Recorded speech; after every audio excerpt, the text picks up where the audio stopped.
अब अपन चालू करेंगे प्रश्नावली 5.1। ठीक है, प्रश्नावली 5.1 का प्रश्न नंबर 1। प्रश्न नंबर 1 के अंदर 4 लैंग्वेज दे रखी है और लैंग्वेज को हल करके हमें बताना है कि एपी है या नहीं है। देखो प्रश्न पढ़ते हैं।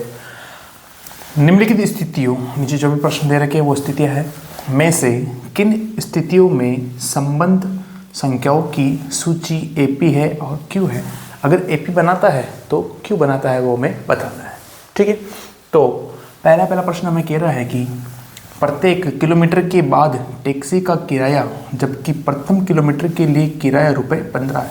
अगर अपन गाड़ी कहीं लेके जा रहे हैं तो 1 किलोमीटर चलेगी गाड़ी तो कितने रुपए लेगा, वो ₹15 लेगा। फिर आगे देखो, और प्रत्येक अतिरिक्त किलोमीटर के लिए किराया ₹8 है। ठीक है, अब जैसे अपन मान लेते हैं अपन गाड़ी यहाँ से यहाँ ले जा रहे हैं। ठीक है, ये दूरी हमें पता नहीं है, तो यहाँ से यहाँ तक मान लो कि 1 किलोमीटर चली गाड़ी तो वो कितने रुपए लेगा, ₹15 लेगा। ठीक है, फिर यहाँ से यहाँ तक कितना किलोमीटर हो गया, 2 किलोमीटर हो गया। अब देखो ये ₹15 तो ले ही लिए उसने, फिर अतिरिक्त किलोमीटर चलेगा, यहाँ से जो भी किलोमीटर चलेगा उसका प्रति किलोमीटर का रुपये कितना है, ₹8 लेगा। तो ये 15 तो ले ही लिए, 15 + 8 करो कितने रुपये लगे, टोटल ₹23 हो गए 2 किलोमीटर पे। तीसरे किलोमीटर पे कितने रुपये हो जाएंगे, 23 के अंदर 8 और जोड़ दो, 8 9 10 11 31 हो जाएंगे। फिर आगे 4 किलोमीटर पे 8 और जोड़ दो, 39 हो जाएगा। ठीक है, अब प्रश्न हमें ये कह रहा है कि क्या ये एपी के अंदर सम्मिलित होते हैं। ठीक है, और होते हैं तो क्यों होते हैं हमें बताओ। तो देखो 15 23 31 39 ऐसे आगे से आगे चलता रहेगा। ठीक है, तो अगर इनका डिफरेंस समान आता है तो ये एपी में सम्मिलित होंगे, अगर डिफरेंस समान नहीं आता है तो एपी में सम्मिलित नहीं होंगे। तो डी का सूत्र क्या होता है, A2 - A1, डिफरेंस मतलब सार्वंतर। A2 हो गया अपने तीसरा पद माइनस A1 हो गया अपने 15। ठीक है, ये D क्या है, A2 क्या है, A1 क्या है, मैं आपको पिछली वीडियो में बता चुका हूँ। ठीक है ना, बेसिक के अंदर 23 में से 15 घटाओ कितने बचेंगे, 8 बचेंगे। ठीक है, और D निकालो, A3 - A2, A3 आ रहा है 31 - 23, 11 में से 3 गए तो 8, डिफरेंस समान आ रहा अभी तक। तो आगे निकालो D, A4 - A3, A4 अपने 39 है, ये है 31, कितने आ जाएंगे, 8 आ जाएंगे। क्या ये अभी तक डिफरेंस सेम आया क्या, हाँ सेम आया, तो ये एपी में सम्मिलित होंगे। ठीक है, क्या लिखेंगे अपन, उपयुक्त एपी में शामिल होंगे या सम्मिलित होंगे। अब क्यों होंगे, कारण बताइए। कारण, इतना बड़ा कारण लिख लिया हमने, ये कारण है। ठीक है, इसको उतारिए, फिर इसके नेक्स्ट करते हैं अपन दूसरा। नेक्स्ट दूसरा प्रश्न, पहले का दूसरा क्या कह रहा है, देखो प्रश्न। किसी बेलन का आकार का मतलब हो गया सिलेंडर हो गया, किस सिलेंडर होता है ना वो बेलन के आकार का होता है। ठीक है, पानी का टैंकर, दूध का टैंकर और ये सभी क्या होते हैं, बेलन के आकार के होते हैं। किसी बेलन में उपस्थित हवा, उसके अंदर हवा भरी हुई है। ठीक है, हवा की मात्रा जो है, जबकि वायु निकालने वाला पंप, ठीक है, वायु बाहर निकलती है, प्रत्येक बार बेलन की शेष हवा का 1/4 भाग बाहर निकाल देता है। ठीक है, अब हमें ये पता नहीं है कि उसके अंदर कितने किलो या कितने मीटर हवा भरी हुई है। ठीक है, तो अपन मान लेते हैं कि उसके अंदर 1000 किलो हवा भरी हुई है। ठीक है, ये गैस सिलेंडर हो गया, इसके अंदर कितनी हवा भरी हुई है, 1000 kg भरी हुई है।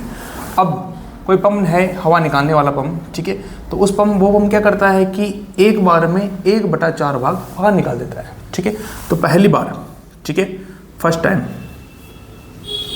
पहली बार हवा निकालेगा, कितने निकालेगा, 1000 किलो है, उसका 1/4 निकालेगा। ठीक है, 4 एकम 4, 4 दूनी 8, 4 पंजे 20 और 0, 250 kg बाहर निकाल लेता है। वैसे इतनी निकलती नहीं है, फिर अपन मान रहे हैं, ये तो माना हमने। ठीक है ना, एक बार में कितनी हवा निकाल दी उसने, 250 kg। दूसरी बार हवा निकालेगा, दूसरी बार कितनी हवा निकालेगा, पहले देखो कि उसके अंदर हवा बची कितनी है। पहले कितनी थी, 1000 किलो थी, उसमें 250 किलो मतलब 250 किलो निकल चुकी है। तो अब कितनी बचेगी, 1000 में से 250 घटा देना, फिर कितने आएंगे, 750। फिर 750 का आप 1/4 निकालना, 1/4। ठीक है, तो 4 एकम 4, 4 एकम 4, 5 6 7, 3 बचेंगे, 4 8 32, 33 34 35, 3 बचेंगे, 4 7 28, 30 में 28 2 पॉइंट लगेगा, 4 पंजे 20। अब कितनी हवा बची उसमें, सॉरी कितनी हवा निकाली उसने, 187.5 kg हवा उसने निकाल दी। ठीक है, तीसरी बार हवा निकालेगा, कितनी निकालेगा, हवा थी कितनी लास्ट टाइम 750 थी, 7 कितनी निकाल दी उसने 187.5। तो अब कितनी बची उसमें से, तो यहाँ पे घटा लो 187.5 0 ये हो गए 5, यहाँ बच गए 9 में से 7 गए तो 2, 14 में से 8 गए तो 6 और यहाँ बच गए 6 में से गए तो 5। अब कितनी हवा उसके अंदर 562.5 है। ठीक है, 562.5 किलो है। उसका कितना भाग बाहर निकलेगा एक बार में, 1/4। एक बार घटा के देख लो वापस सही से, 10 में से 5 गए तो 5, 9 में से 7 गए 2, 14 में से 8 गए तो 6 और यहाँ 6 में से, ठीक है सही है। अब 1/4 निकालना है तो इसको काट दो, 4 एकम 4, 4 एकम 4, कितने बचेंगे 1, 4 चौके 16, 4 के बारे में 2 नहीं आते, भाग जाएगा 0 पर, फिर लगेगा पॉइंट, फिर हो जाएंगे 25, 4 छंगे 24, 1 बचेगा, 4 दूनी 8, 4 पंजे 20, तो यह आ जाएगा 140.625 kg। तीसरी बार में इतनी हवा निकालेगा। ठीक है, अब प्रश्न ये कह रहा है कि जो हवा निकल रही है बाहर वो एपी में सम्मिलित होती है या नहीं होती है। तो पहली बार में कितनी निकली थी 250, सेकेंड टाइम में 187.5, थर्ड टाइम में 140.625, ऐसे आगे से आगे चलता रहेगा। अगर डिफरेंस सेम आता है तो ये एपी में सम्मिलित हो जाएगा और डिफरेंस सेम नहीं आता है तो एपी में सम्मिलित नहीं होगा।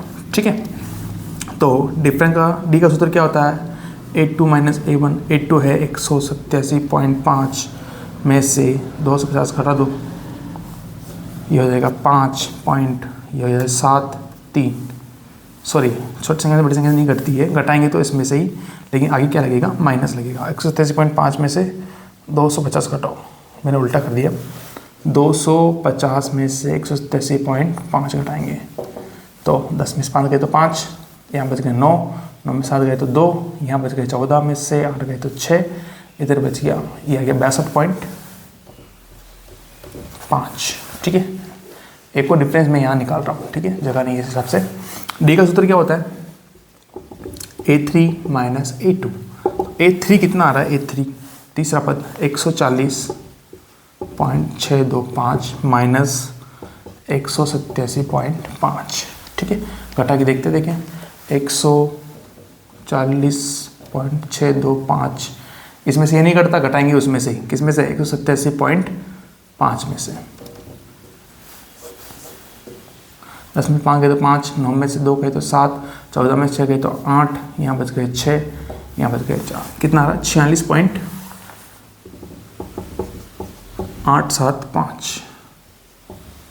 क्या ये डी और ये डी दोनों सेम है क्या, नहीं है, तो ये एपी में शामिल नहीं होंगे। तो क्या लिख देंगे अपन, एपी में शामिल नहीं होंगे, एपी नहीं बनाते हैं,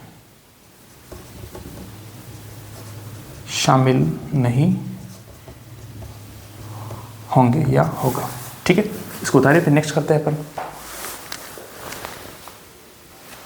पहले का तीसरा प्रश्न देखो, प्रश्न में क्या कह रहा है, प्रत्येक मीटर की खुदाई के बाद एक कुआं खोदने में, मतलब कोई कुआं खोद रहे हैं तो उस कुआं खोदने में आई लागत, जबकि प्रथम खुदाई की लागत रुपये 150 है। अगर 1 मीटर खोद देगा तो कितने रुपए लेके जाएगा वो 150, और बाद में प्रत्येक मीटर की खुदाई की लागत रुपये 50 बढ़ती जाती है।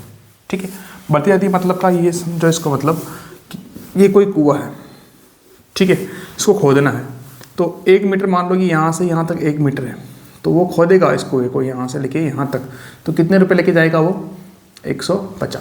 फिर उसके बाद में यहाँ से यहाँ तक मतलब दूसरा मीटर खोदेगा तो 50 रुपये बढ़ा देगा बस। ठीक है, 50 रुपये बढ़ जाता है, 50 रुपये बढ़ जाता है, मतलब अब कुल कितने रुपए हो गए, 150 तो पहले ही थे, अब कितने रुपये हो जाएंगे 200 हो जाएंगे। फिर 3 मीटर पे 50 रुपये और जोड़ दो, 200 रुपये, फिर 4 मीटर पे 300 हो जाएगा। ठीक है, फिर प्रश्न ये कह रहा है कि क्या ये एपी में सम्मिलित हो रहे हैं या नहीं हो रहे, तो हम चेक करेंगे 150, फिर 200, फिर 250, फिर 300, ऐसे आगे से आगे चल रहा है। अगर डिफरेंस सेम आता है तो एपी में सम्मिलित होंगे, और डिफरेंस सेम नहीं आता है तो एपी में सम्मिलित नहीं होंगे। डी का सूत्र होता है A2 माइनस A1, A2 है अपने 200 माइनस A1 है 150, कितना आ रहा है 50 आ रहा है। वापस डी निकालो, A3 माइनस A2, मतलब तीसरा पद माइनस दूसरा पद, तीसरा पद आ रहा है 250 माइनस 200 कितना आ जाएगा 50। फिर डी निकालो, A4 माइनस A3, तो A4 कितना है 300 माइनस 250 कितना आ जाएगा 50 आ जाएगा। क्या डिफरेंस सेम आ रहा है क्या? हाँ डिफरेंस सेम आ रहा है। तो डिफरेंस सेम आ रहा है तो ये जो है लैंग्वेज वो क्या होगा AP में शामिल होगा। ठीक है, क्या लिखेंगे AP में शामिल होंगे। और क्यों होंगे कारण बताना है, तो देखो ये मैंने कारण बता दिया आपको। ठीक है, ये बड़ा कारण हो गया। उतारे इसको। प्रश्न 1 का अंतिम प्रश्न है, चौथा प्रश्न है। प्रश्न कह रहा है कि खाते में प्रत्येक वर्ष का मिश्रण बताना है, जबकि रुपये 10,000 की राशि 8% वार्षिक ब्याज की दर से चक्रवृद्धि 8% वार्षिक की दर से चक्रवृद्धि ब्याज पर जमा की जाती है। चक्रवृद्धि ब्याज, ठीक है, साधारण ब्याज होता है तो वो क्या होता है कि एक ही प्रकार का ब्याज हमें प्राप्त होता है। ठीक है, और चक्रवृद्धि ब्याज में क्या होता है कि अगर एक वर्ष में ब्याज हो गया 1,000 रुपये, जब 10,000 रुपये उधार लिए थे, एक वर्ष का ब्याज हो गया 1,000 रुपये हो गया मान लो, तो अगले वर्ष में जो ब्याज लगेगा, ठीक है, वो 11,000 रुपये लगेगा, ना कि 10,000 रुपये। और साधारण ब्याज में क्या होता है कि उसी राशि में मतलब 10,000 रुपये लिए 10,000 के ऊपर भी ब्याज लगता है, चाहे 2 वर्ष 3 वर्ष 4 वर्ष किसी भी बात का। ठीक है, तो अब इसमें देखो मूलधन को अपन P बोलते हैं, P होता है मिश्रधन, वो कितना है 10,000, रेट हो गए अपने 8%। ठीक है, तो पहले वर्ष का मिश्रधन भाई 1 साल बाद में वो रुपए कितने हो जाएंगे, 10,000 रुपये कितने रुपए हो जाएंगे अपने देखते देखिए। ठीक है, 10,000 P इंटू T, टाइम हो गया 1, दर हो गई 8/100, 2 0 से 2 0, 8 एकम 8, 8 इंटू 100 800। तो पहले वर्ष का मिश्रधन हो जाएगा 10,000 तो मिलेंगे प्लस 800 रुपये ब्याज की मिलेंगे, ये 10,000 प्लस 800, तो मिश्रधन कितना हो गया 10,800 रुपये हो गए। ठीक है, अब दूसरे वर्ष का मिश्रधन क्या होता है, मूलधन के अंदर ब्याज जोड़ दो। तो अभी मूलधन कितना हो गया, नहीं 10,000 नहीं होगा, कितना होगा 10,800 रुपये होंगे। अब जो ब्याज लगेगा वो 10,800 रुपये लगेगा, 10,000 रुपये नहीं लगेगा। टाइम हो गया 1 वर्ष, दर हो गई 8/100, 2 0 से 2 0, 8 एकम 8, 8 को 108 से गुणा कर दो, 8 उठी 64, 8 एकम 8। तो अब ब्याज कितना हो गया, ब्याज तो कितना हो गया 864, और मिश्रधन कितना हो गया 10,800 रुपये, तो पहले ही थे, 864 रुपये उसको और मिलेंगे। ठीक है, तो 4 0 4 6 0 6 8 8 16 के 6 हासिल का 1, ये हो गया 1, ये हो गया 1। अब कितने रुपये हो गए 11,664। तीसरे वर्ष का मिश्रधन निकालते हैं। तीसरे वर्ष का मिश्रधन, ठीक है, तो वही 11,664 रुपये ब्याज लगेगा।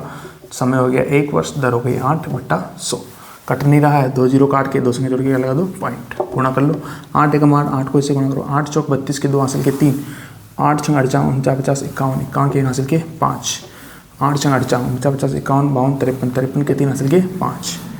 ठीक है, 1 2 3 8 8 5 13 के 3 हासिल का 1, 8 और 1 9। अब जो ब्याज लगेगा वो लगेगा 933.12। एक बार गुणा वापस कर लेते हैं अपन, 8 एकम 8, 8 चौक 32 के 3 हासिल के 5, 8 छंग 48 50 51 53 हासिल के 5, 8 5 13 के 3 हासिल का 1, 8 1 9। ठीक है, सही है। अब जो मिश्रधन होगा वो कितना होगा 11,664 प्लस 933.12। ठीक है, तो उसको जोड़ो, यह देगा 0.12, फिर 3 4 और 3 7 3 6 और 3 9 9 6 15 के 5 हासिल का 1 2 ये। अब जो मिश्रधन हो गया वो कितना हो गया 12,597.12। ठीक है, अब देखो इसके अंदर डिफरेंस, इन दोनों का डिफरेंस चलो आ जाएगा, लेकिन इन दोनों का डिफरेंस क्या आएगा पॉइंटों के अंदर आएगा। ठीक है, तो पॉइंटों के अंदर आ रहा है तो डिफरेंस सेम हो ही नहीं रहा है, तो ये भी AP में सम्मिलित नहीं होगी। तो क्या लिख देंगे अपन, AP में शामिल नहीं होंगी। ये जो मिश्रधन का है लेन देन वो AP में शामिल नहीं होगा। ठीक है, प्रश्न नंबर 1 हो गया, इसको उतारिए आप।